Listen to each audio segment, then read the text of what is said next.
Live from New Delhi, you're watching DD India Live, India's voice to the world. I'm Abhishek Mahajan. Coming up in the next 30 minutes. Bangladesh to hold parliamentary elections on February 12th next year. First election after former Prime Minister Sheikh Hasina's ouster in student-led protest in August last year. Germany's Merz announces new Ukraine peace plan addressing territorial issues, says it will be discussed with the US over the weekend. Time magazine names architects of artificial intelligence its person of the year, citing their ability to deliver the age of thinking machines with transformative technology.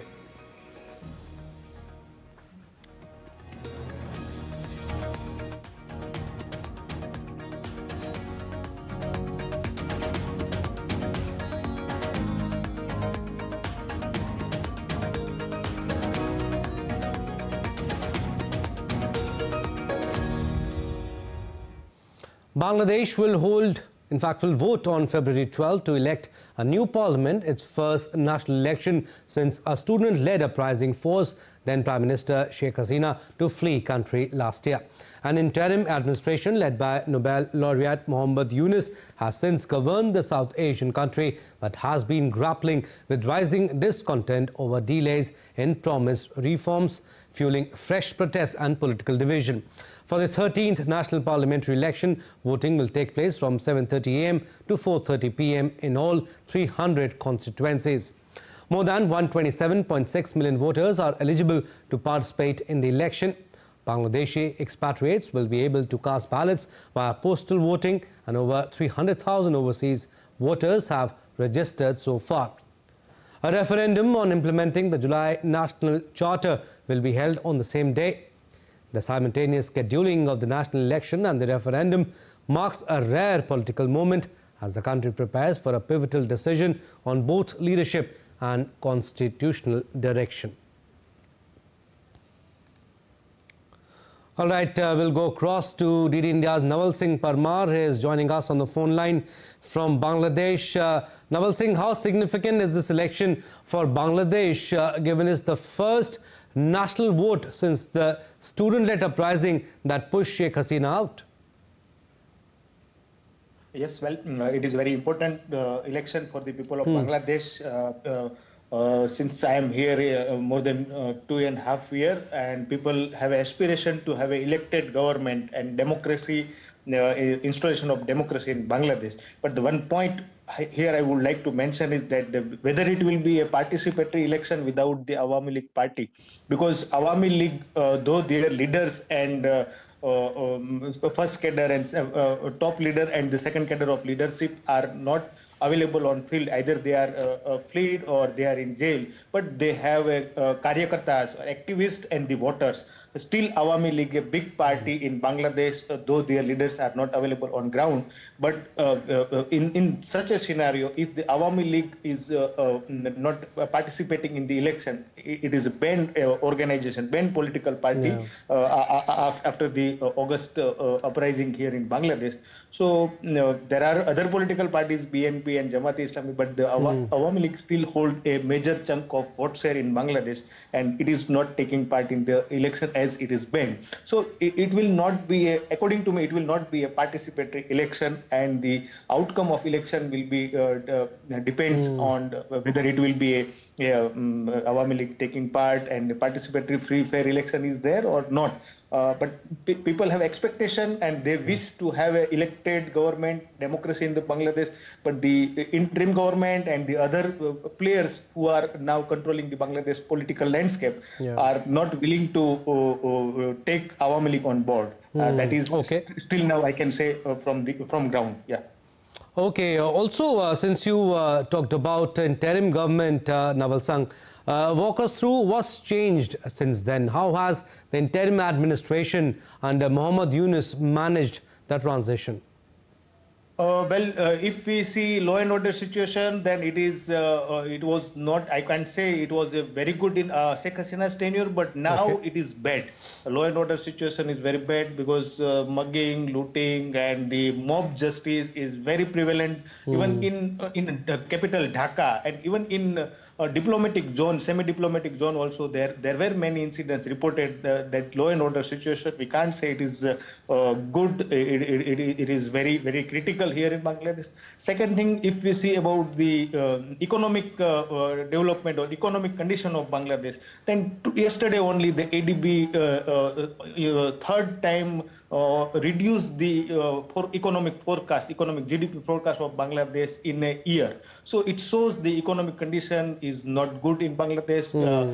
Price is increasing, layoff is very rampant. People are searching for job, and they are facing many other issues because export is also dwindled in Bangladesh, which is a very key component of the Bangladesh economy, RMG export. So economic point of view, law and order point of view, even administration, there is a chaos. So many critics, many analysts who are Bangladeshi national, they are quite vocal about the economics and the law and order and the administrative situation in Bangladesh. They were having a chance. Yunus administration was having a fair chance to give a better administration, control corruption, and make a good economic decision which can help Bangladeshi people.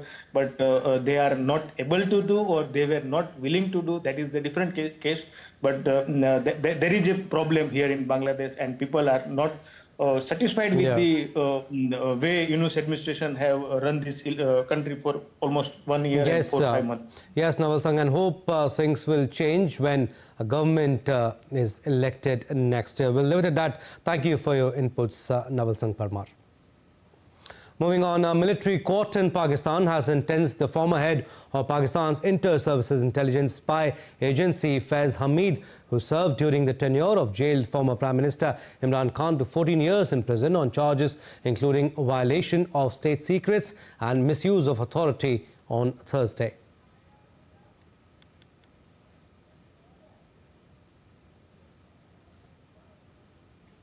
A field general court-martial has convicted former Inter-Services Intelligence Chief Lieutenant General retired Faiz Hamid on 4 charges that are engaging in political activities, violating the Official Secrets Act, misusing authority and resources, and causing wrongful loss.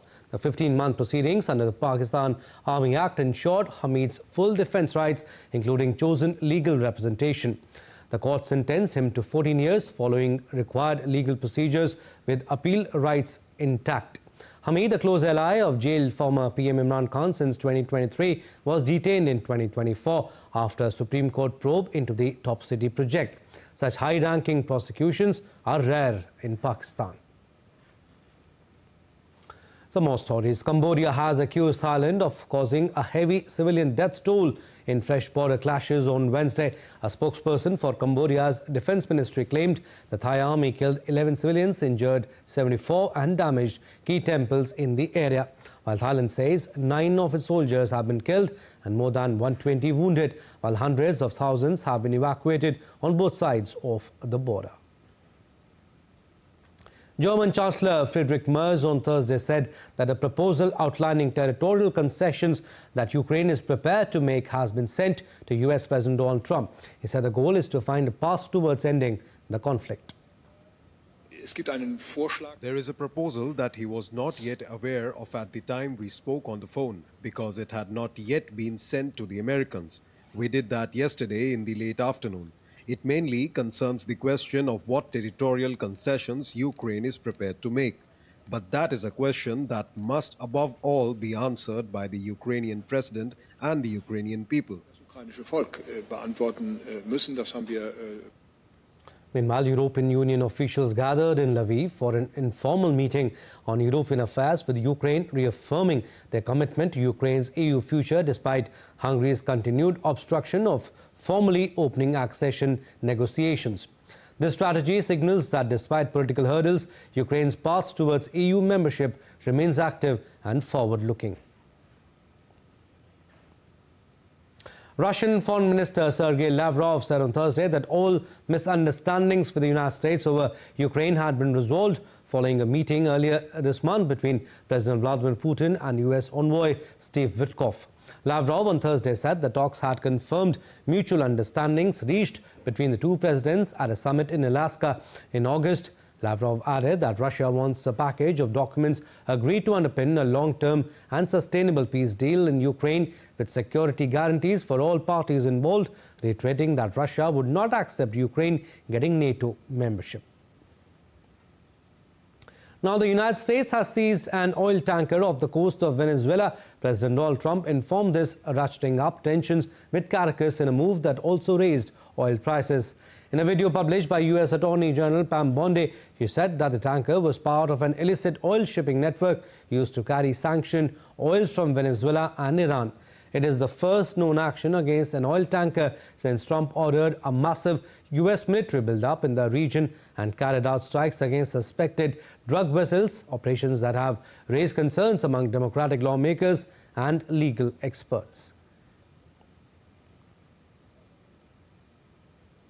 The U.S. has imposed sanctions on the tanker for what Washington said was involvement in Iranian oil trading when it was called the Adisa.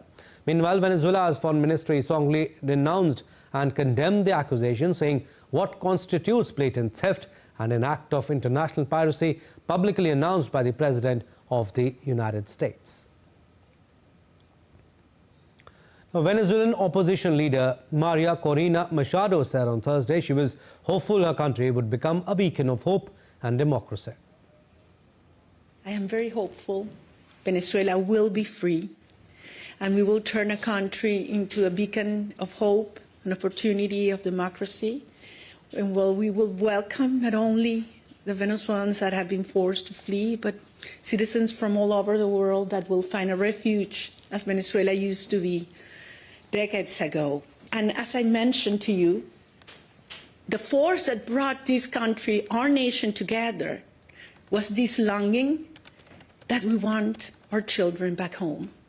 And we will not stop until they do that and we give them a country in which they can live with dignity, with justice, and the responsibility that comes with freedom. The U.S. Federal Reserve has lowered interest rates for the third time this year. The central bank said it was lowering the target for its key lending rate by 0.25 percentage points, putting it in a range of 3.50% to 3.75%, its lowest level in 3 years. Fed Chair Jerome Powell said the Fed funds rate is now within a broad range of estimates of its neutral value, and U.S. are well positioned to wait to see how the economy evolves. The adjustments since September bring our policy within a broad range of estimates of neutral. And as we noted in our statement today, we're well timing of additional adjustments based on the incoming data, the evolving outlook, and the balance of risks. That new language points out that we'll carefully evaluate that incoming data. And also, I would note that having reduced our policy rate by 75 basis points since September and 175 basis points since last September, the Fed funds rate is now within a broad range of estimates of its neutral value, and we are well positioned to wait to see how the economy evolves. On Thursday, Portugal faced its biggest nationwide strike in more than a decade, with unions mobilizing against government labour reforms that, according to them, weaken worker protections. Air travel, rail services, ferries and metro networks were severely disrupted, while more than 200 flights were cancelled by national carrier TAP. Hospitals, schools and waste collection services also reported widespread shutdowns as doctors, teachers and public sector staff joined the walkout. The strike targeted draft reforms proposed by Prime Minister Luis Montenegro's minority government, which aimed to simplify firing procedures, extend fixed-term contracts and expand minimum services during strikes.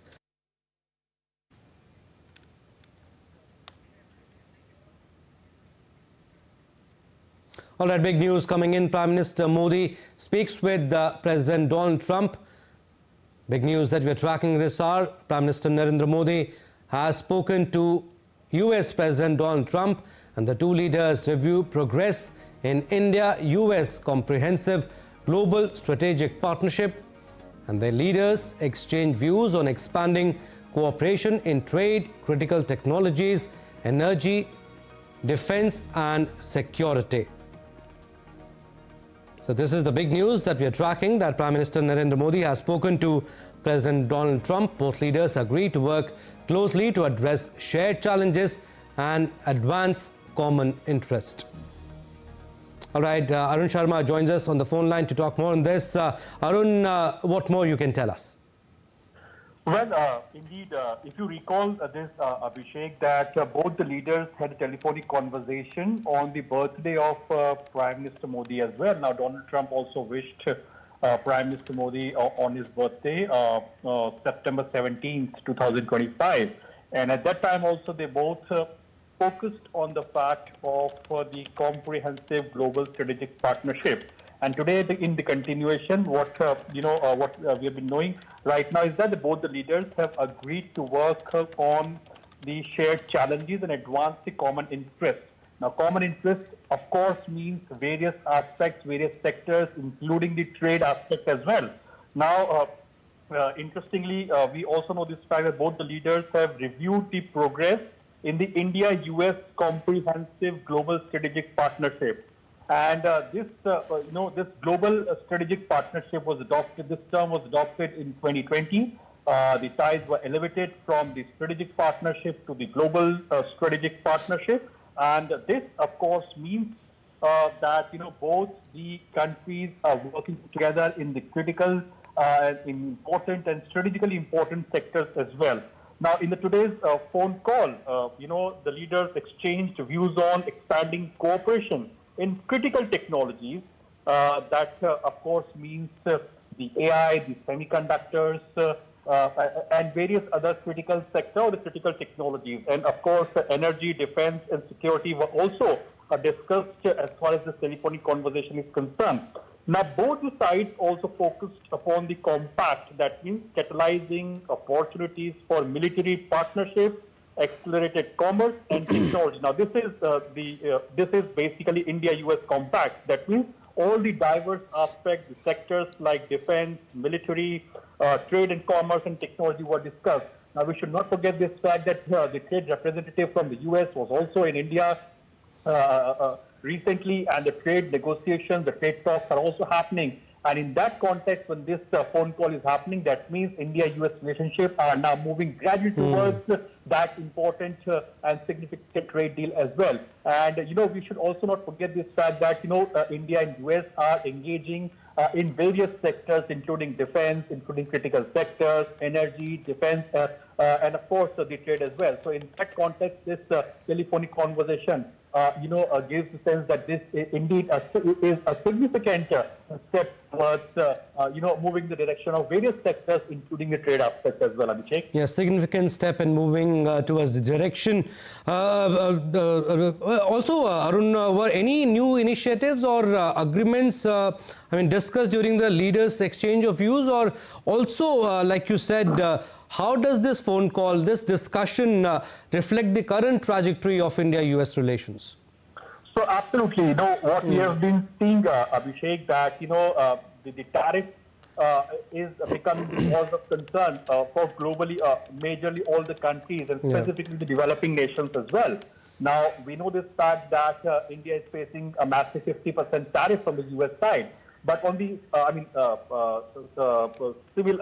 simultaneously, what we are witnessing that the trade negotiations are also happening. And, various trade, the sources in the ministry have told us earlier also that the trade negotiations between India and US are going in a positive direction. So this gives a sense that, yes, as far as the trade aspect is concerned, both India and US are moving in a positive direction. And, various sources are also telling us earlier that, anything on the trade aspect can be expected very soon as well, because both sides are considering each other's concern and also focusing upon the fact that how can both the countries can mutually benefit. So in that aspect, yes, this is going to be a significant aspect, because the indication is very much clear that both India and US focused upon the India-US compact. Now, this compact means catalyzing opportunities for military partnerships, accelerated commerce and technology. That means both sides are focusing upon commerce and technology. And we should not forget this fact, Abhishek, that recently the major US tech giants have made investment commitments in India. We know this fact that Microsoft be it Intel, the Amazon, they have committed massively to invest in India as far as the tech is concerned, the data centers are concerned. So U.S. companies are heavily investing and coming up with their massive investment plans as far as countries like India is concerned. So this showcases that how corporates of USA, the big giants of USA, are more than eager to invest in India, be it Andhra Pradesh, be it Pune, be it the western part of the country. They are more than eager, they're more than curious to invest in India. Intel, Microsoft are heavily investing in data centers. And of course, all right, yes, this is what Prime Minister Narendra Modi posted on X, had a very warm and engaging conversation with President Trump. We reviewed the progress in our bilateral relations and discussed regional and international developments. India and the US will continue to work together for global peace, stability and prosperity. Arun, also, has there been any indication of follow-up meetings or maybe joint working groups emerging from this conversation? Well, when two leaders speak to each other, they talk on the macro aspect. Yeah. And they've already given this indication that both the leaders have had a comprehensive talk as far as various sectors are concerned on the India-US global strategic partnership. And strategic partnership, and of course the global strategic partnership means various sectors are being included in that aspect. And of course various ministry levels, they of course interact with each other at various levels and engage with each other on various sector-specific approach. But when two leaders, when they hold, these kind of phone calls and telephonic conversations, they talk on the macro level, and of course the focus is on critical technology. So that is what, we have been told that both the leaders have specifically focused upon the trade aspect, the energy, the technology, and in that also, specifically the critical technologies is going to be a very significant aspect. And as I was mentioned it earlier also, that the US companies are more than eager and they want to invest in India, and they have made massive, more than 1.5 lakh crore of massive investment commitment has been made by the tech giants of USA like Microsoft.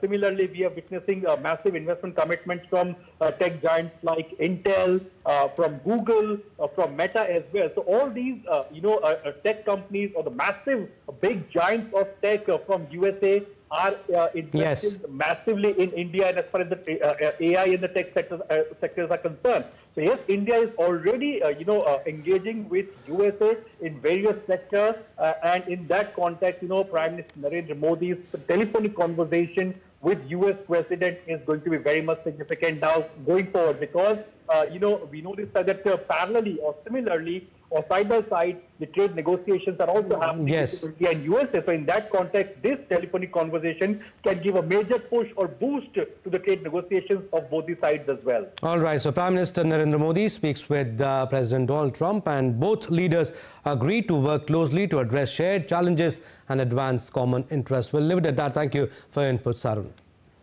Time magazine named the architects of artificial intelligence its Person of the Year on Thursday, citing their ability to deliver the age of thinking machines with transformative technology.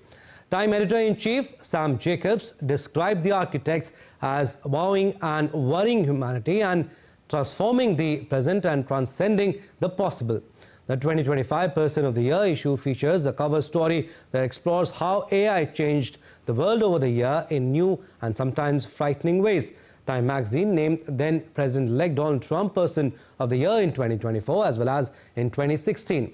Past winners have also included pop star Taylor Swift, Ukrainian President Volodymyr Zelensky, and Tesla chief executive Elon Musk.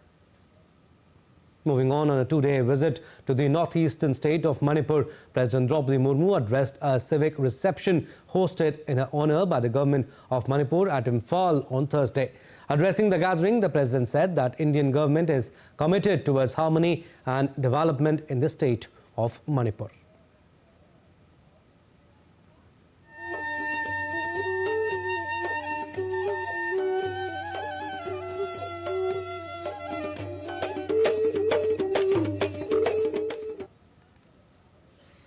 I am aware of the pain that the people of Manipur have gone through following the unfortunate violence. I want to assure you that taking care of the concerns of the people of Manipur is highest priority for us. My government stands with every affected family. The Union government remains fully committed to strengthening harmony, ensuring security, and supporting Manipur in its journey towards stability and prosperity. The government is also committed to promote equitable development across the state and will ensure that the fruits of development and progress reach each and every corner of the state. And Rome is glowing once again, slipping effortlessly into its festive shimmer as the eternal city dresses up for the holidays. Towering Nordman fir trees are glittering under warm LEDs, casting a gentle brilliance over delighted crowds. In a city built on centuries of spectacle, Rome is proving once again that its magic never dims, especially at Christmas. That's all we have in this bulletin. Stay tuned as you enjoy the visuals.